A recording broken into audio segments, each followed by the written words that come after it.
الحمد لله رب العالمين والصلاة والسلام على سيد المرسلين اما بعد فاعوذ بالله من الشیطان الرجیم بسم اللہ الرحمن الرحیم۔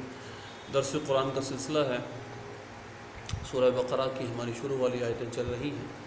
مختصراً انشاءاللہ تفصیل کے ساتھ زیادہ بیان نہیں ہوگا تاکہ ہم زیادہ سے زیادہ ترجمہ تفسیر سن سکیں۔ اللہ فرماتا ہے والذین یؤمنون بالغیب ویقیمون الصلاۃ ومما رزقناہم ينفقون، اور وہ جو غیب پر ایمان رکھتے ہیں، نماز قائم کرتے ہیں اور ہمارے دیے ہوئے میں سے خرچ کرتے ہیں۔ یہ ایمان والوں کی، متقی پرہیزگاروں کی نشانی اللہ نے بیان فرمائی۔ اور اگلی نشانی اللہ بیان فرماتا ہے والذین یؤمنون بما انزل الیک، جو آپ کی طرف نازل کیا گیا ہے پیارے حبیب صلی اللہ علیہ وسلم، وہ اس پر بھی ایمان رکھتے ہیں۔ وما انزل من قبلک، جو آپ سے پہلے نازل کیا گیا اس پر بھی ایمان رکھتے ہیں۔ وبالآخرۃ ہم یوقنون، اور آخرت پر بھی وہ یقین رکھنے والے ہیں، ایقان رکھنے والے ہیں۔ تو یہ گویا کہ دینی دنیاوی وہ صفات کے جامع ہیں۔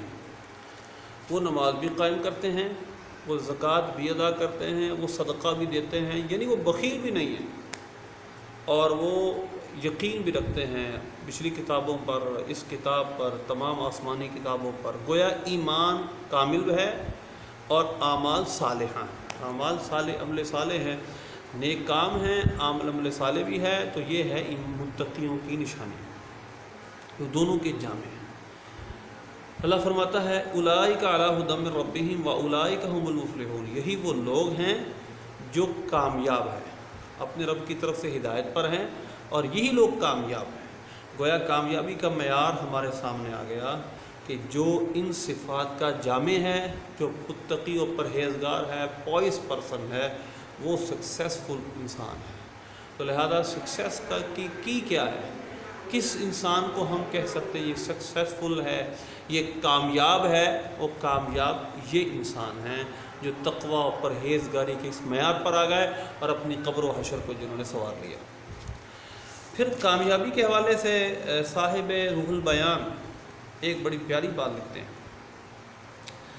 فرماتے ہیں حاصل الفلاح یرجو الی ثلاثۃ اشیاء، کامیابی تین چیزوں سے حاصل ہوتی ہے۔ الظفر علی النفس فلم یتابع ہواها، انسان اپنے نفس پر کامیابی حاصل کر لے اور اس کے پیچھے نہ چلے۔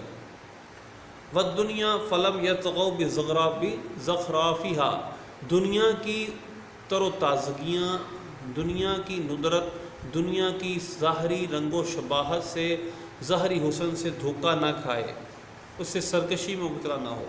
والشیطان فلم یفتنوا، اور تیسری چیز جس سے انسان اور شیطان، پہلی چیز تیسری میں سے، شیطان انسان کو اپنے وسوسوں سے بہکا نہ سکے، شیطان کامیاب نہ ہو سکے، فتنے میں نہ ڈال سکے۔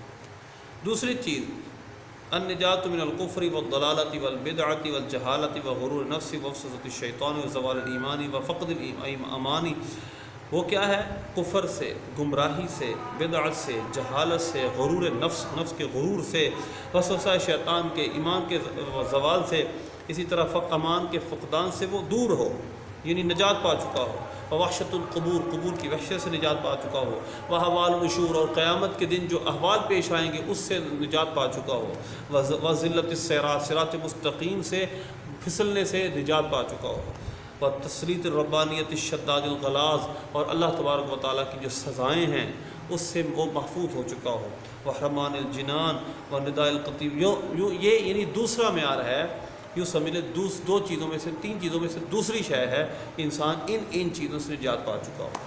تیسرا البقاء فی الملک الابدی والنعیم السرمدی ووجدان ملک لا زوال لہ، اس طرح کی انسان کو کامیابی مل چکی ہو، وہ ایسے ملک میں جا چکا ہو جو کبھی زائل ہونے والا نہ ہو، اس زمین میں جا چکا ہو جہاں پر زوال نہ ہو، ہمیشگی ہو، انسان کبھی دکھوں تکلیفوں کا شکار نہ ہو، کبھی نعمتوں کا زوال نہ ہو، اور وہ یقیناً جنت ہے۔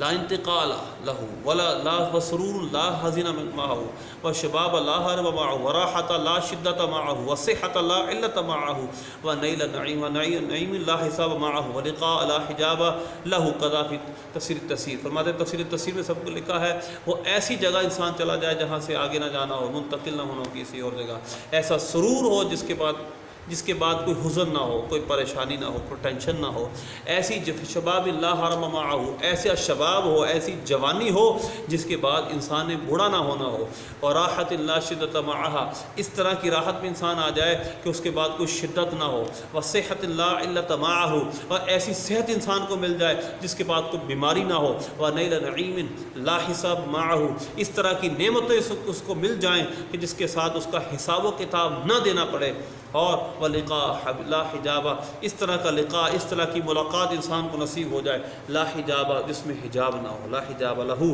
اس کا حجاب کوئی نہ ہو۔ تو گویا صحیح طور پہ یہ نفسیاتی طور پہ بھی انسان کو تھوڑا سا اس کو کھول کے سوچیں گے، انسان دنیاوی زندگیوں میں جب انسان اپنا ایک گول سیٹ کرتا ہے، میں یہاں پہنچ جاؤں گا تو میں سکسیسفل ہو جاؤں گا، یہاں کامیاب ہو جاؤں گا، کامرانی مجھے مل جائے گی، وہاں پہنچتا ہے ایک نئی پریشانی، ایک نئی ٹینشن آ جاتی ہے، انسان پھر پریشان ہو جاتا ہے، پھر ٹینشنوں کا شکار ہو جاتا ہے۔ اس سے پتہ چلا کہ وہ کامیاب نہیں ہوا تھا، یہ سیٹ اپ اس کا اپنا تھا، یہ اس کا اپنا مائنڈ سیٹ تھا صرف۔ تو کامیابی کیا ہے کہ انسان ایسی جگہ چلے جائے جس جگہ سرور ہی سرور ہو، حزن کوئی نہ ہو، جس جگہ انتقال نہ ہو، جگہ سے دوسری جگہ انسان منتقل نہ ہو، یہاں سے کہیں جانا نہ ہو، جب اپنے پیاروں سے ملے تو کبھی جدائی کا خوف نہ رہے، اور کبھی صحت ایسی ہو کہ جس میں کبھی قلت کا، کہ بیماری کا شائبہ تک نہ ہو، اور ایسی جوانی نصیب ہو جس کے بعد بڑھاپا نہ ہو۔ تو گویا ان جو آیتوں کا ایک لب لباب ہے وہ صاحب روح البیان علامہ اسماعیل حقی رحمۃ اللہ علیہ نے اپنی اس تفسیر کے اندر بڑے پیارے انداز میں 3 نقطوں میں بیان کیا ہے۔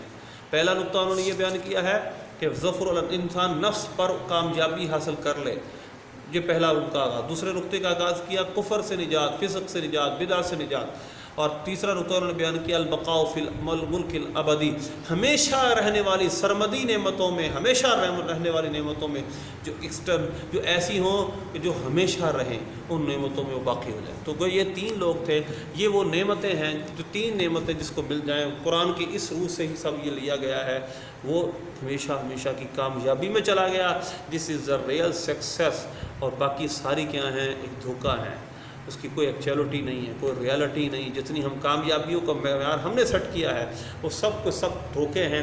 غرتہم الحیات الدنیا، وہ دنیا کی زندگی کا دھوکہ ہے جو انسان جس میں مبتلا ہو جاتا ہے۔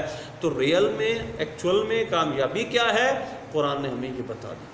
اللہ ہمیں عمل کی توفیق عطا فرمائے، آمین بجاہ